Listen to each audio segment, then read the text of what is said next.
tarde, nação rubro-negra. Estamos iniciando mais uma edição do Dois Toques, nesta quinta-feira, dia 9 de fevereiro. E já conhecemos o nosso adversário para disputar o terceiro lugar no sábado, o terceiro lugar do Campeonato Mundial, que é o Al Ahly, clube do Egito. Não é um clube qualquer, é um clube que é decacampeão da África, tem mais 6 vice-campeonatos, inclusive ele era o bicampeão, foi campeão em 2020, 2021, e perdeu a decisão do ano passado para o Casablanca. Ele ia ser tricampeão, então não é qualquer time. E no jogo que nós assistimos ontem contra o Real Madrid, até o jogo estar 2-1, né, o Al Ahly estava dentro do jogo, mas ele partiu realmente, era tudo ou nada, ele tinha que partir para dentro do Real Madrid. O Real Madrid é um time muito rápido, que tem uma qualidade muito grande, mesmo estando com a ausência de vários jogadores. É um time que tem qualidade e aproveitou os espaços que o Al Ahly deu e marcou os gols. 4-1, eu acho que foi um placar demasiado porque foi o jogo. O Al Ahly, vamos dizer assim, grande parte do segundo tempo pressionou o Real Madrid, inclusive teve chance de empatar, logo assim que fez o primeiro gol, que fez 2-1, um jogador perdeu ali da pequena área, cruzamento, ele emendou por cima do travessão. Se ele empata o jogo ali, eu acho que podia engrossar o caldo. Mas aí, ele, atrás do marcador, ele teve que correr atrás e deixou espaço para o Real Madrid, e o Real Madrid construiu o resultado. Mas não é um time bobo, o Flamengo não vai encontrar moleza, como não encontrou com o Al Hilal, né? Quando muitos torcedores já estavam pensando no Real Madrid na final. Esqueceram o Al Hilal. E eu falei aqui várias vezes nas minhas lives e nos meus vídeos que a gente estava esquecendo do Al Hilal, que o adversário do Flamengo não era o Real Madrid, era o Al Hilal. É aquele caso que você está no meio da floresta com a espingarda na mão e está vindo um lobo correndo em sua direção, mas atrás do lobo, um pouco mais atrás, está vindo um leão. Você vai fazer o quê? Você vai atirar no lobo primeiro ou vai mirar no leão? Você vai tentar matar o lobo primeiro, lógico, para depois tentar matar o leão. Porque se você mirar no leão, o lobo vem e te ataca e te come. O que foi que aconteceu? O Flamengo estava pensando muito no Real Madrid e perdeu para o Al Hilal. Mas qual por quê?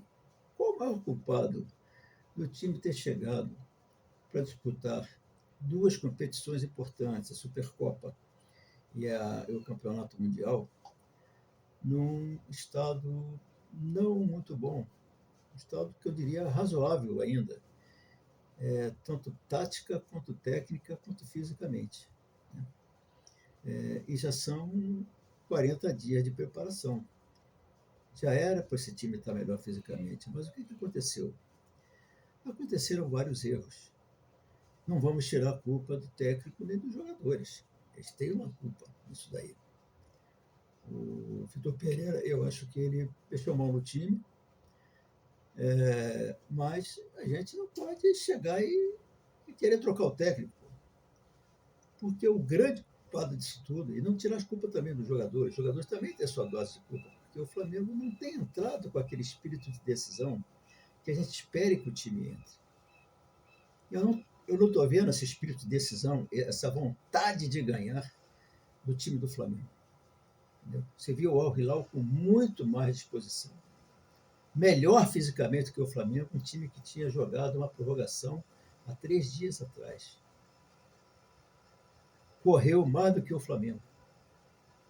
Jogou a maior parte do tempo melhor do que o Flamengo. Agora, eles também pararam, pô. A Copa do Mundo foi no final do ano. Eles também pararam um mês. Só que o Flamengo parou quase 2 meses. A diretoria resolveu dar como premiação para os jogadores quase 2 meses de férias. E isso impacta. Você botar um time em forma, um time que está com 1 mês de férias, botar em forma um time que está com 2 meses de férias, é uma diferença grande. Você precisa de mais tempo para botar esse time em forma. Já contra o Palmeiras, você via que o time não estava bem fisicamente. Claramente, quem viu o jogo, o Palmeiras estava numa situação melhor fisicamente do que o Flamengo.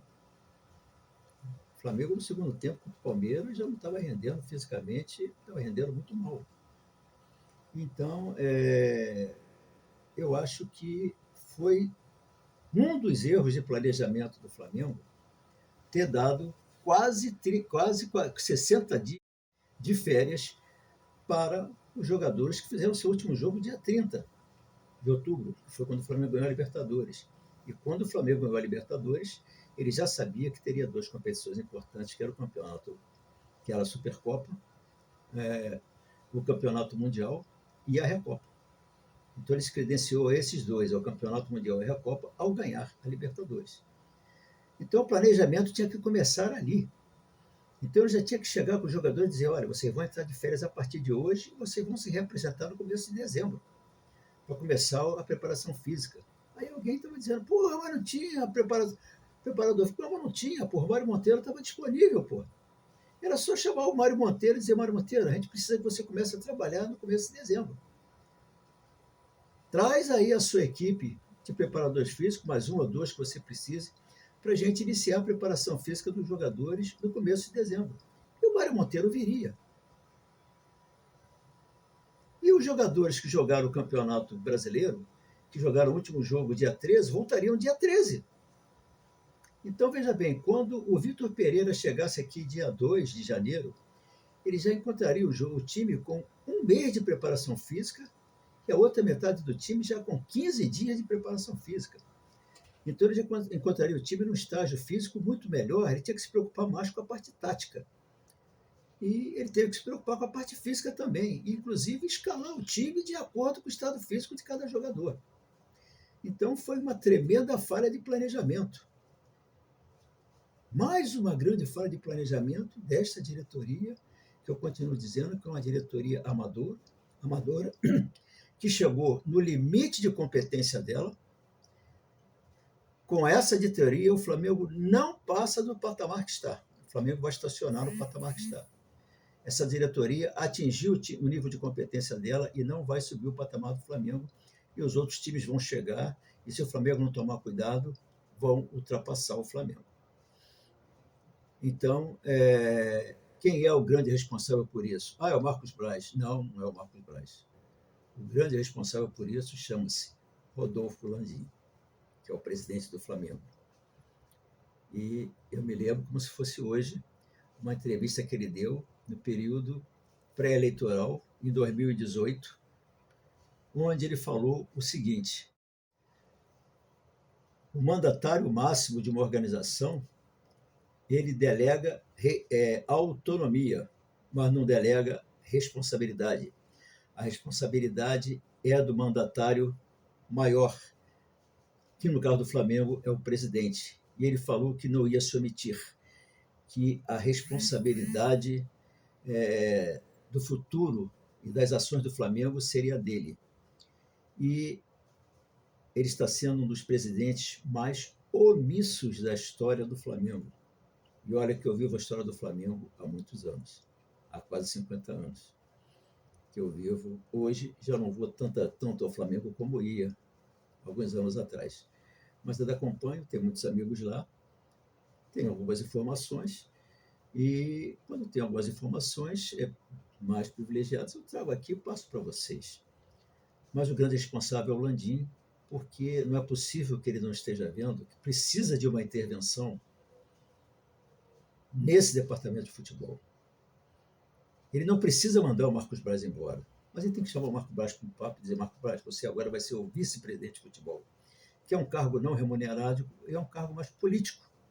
E é o que ele é. Marcos Braz é um político, ele não é um gestor. Ele não sabe gerir.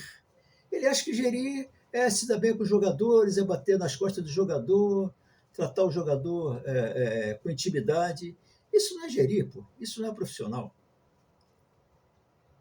Então, se contrataria, colocaria o Marcos Braz no local dele, que é a vice-presidência de futebol, se contrataria um diretor de futebol, que quem é o diretor de futebol oficial no papel hoje é o Spindel. Pega o Spindel e bota ele em qualquer lugar do Flamengo, qualquer setor do Flamengo, longe do futebol, porque ele não entende nada de futebol. Toda a formação profissional dele foi dentro de finanças e marketing. Então, botar um diretor de futebol competente e experiente para gerir o departamento de futebol, inclusive o departamento médico, que precisa também de uma modificação. Vem nos dando problema há anos. Então, enquanto o Flamengo não fizer isso, ele vai manter esse patamar, não vai conseguir subir de patamar, e diz um grande ditado: o mais difícil que chegar no topo é se manter lá. E o Flamengo não está conseguindo se manter no topo. E além da falta de planejamento, as promessas não cumpridas, né? As contratações que deveriam ser feitas para o Mundial, para reforçar o elenco, porque na realidade o Flamengo está indo para a temporada de 2023, que era uma temporada importante, que nós tínhamos títulos importantes para decidir. Estamos indo com o elenco mais enfraquecido que no ano passado, porque na realidade nós contratamos um jogador e perdemos 2 titulares absolutos, que eram o Rodinei e o Gomes. E contratamos o Gerson, que não está, vamos assim, substituindo o João Gomes à altura. Tem jogado mal, o Gerson não está bem fisicamente nem tecnicamente. Não vamos botar a culpa dele na derrota de ontem, mas foi aquele pênalti dele que praticamente mudou a história da partida de ontem. Porque até ali o Flamengo ia jogar o segundo tempo com 11 contra 11 com 1. E a partir daquele momento que ele foi expulso, o Flamengo entrou no segundo tempo, perdeu de 2-1 e com um jogador a menos. Então, a grande responsabilidade dessa fase que o Flamengo está passando, não vamos ficar pedindo cabeça de técnico, porque com essa diretoria que está aí, nós vamos continuar mudando de técnico de 6 em 6 meses, ou de 4 em 4 meses, porque o técnico não encontra respaldo na diretoria. Se o Marcos Braz tivesse contratado os reforços que ele prometeu que ia contratar, e, ao meu ver, o Flamengo precisa de 6 reforços para realmente deixar o seu elenco, vamos assim, formatado. O Flamengo precisa, vou começar pelo principal, de um reserva para o Arrascaeta. Há 4 anos que o Flamengo tenta buscar um reserva para o Arrascaeta e não consegue contratar. Não consegue contratar porque não tem dinheiro? Não, por incompetência. O Flamengo não consegue achar um jogador à altura do Arrascaeta. O Flamengo precisa de um atacante de ponta, porque o Marinho pode desistir, o Marinho não vai dar certo. Já mostrou que não vai dar certo. Precisa de um primeiro e de um segundo volante, porque o Vidal também não mostrou o que veio. Então, para o Flamengo avançar de patamar que ele está, ele tem que fazer uma reestruturação geral nesse departamento de futebol. E o único cara que pode fazer isso é o Rodolfo Landim, que é o único que tem ascendência sobre o Marcos Braz. Então, galera, era isso que a gente tinha para conversar sobre hoje. Muito obrigado pela audiência de vocês. Não deixe de dar o seu like na hora de sair. E para que o canal Domínio Rubro Negro consiga mais prestígio junto ao